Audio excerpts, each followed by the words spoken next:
In Texas, two Republican state lawmakers we do know called for families to be kept together after they're apprehended at the border.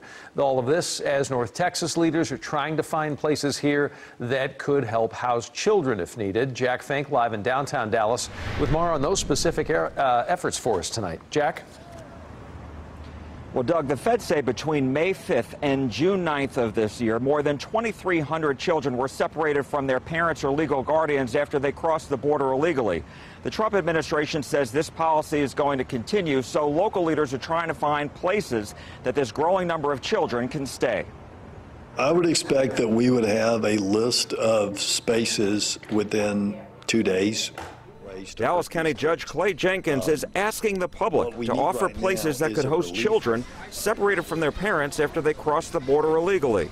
The judge says one potential spot is Dallas ISD's Edison Middle School in West Dallas. One goal is to provide the children while they're there as much compassion and support as we can. Money to pay for this would come from the federal government, but not everyone is on board. So I still say Dallas has the highest child poverty rate in the country. And so, you know, I'd want to be trying to take care of these children first. There's no way for me to take those funds and use them for anything else.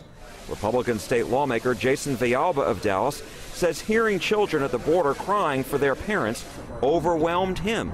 And that just wrenched my heart in such a way that I had to speak. Villalba sent a letter to Governor Abbott asking him to provide facilities for families if Congress passes a law to keep families together. We don't need to be spending Texas taxpayer dollars. I understand that.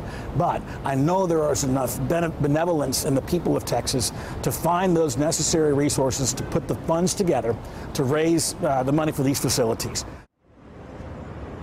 And Representative Villalba also asked Governor Abbott to call on the president to change the policy. When I checked earlier, he hadn't gotten a response. Also today, Texas House Speaker Joe Straus sent President Trump a letter denouncing his policy, saying, quote, "Please listen to the growing number of Americans, faith leaders, and elected officials from both parties who are voicing our concerns about the growing crisis." Live in Dallas, Jack Fink, CBS 11 News.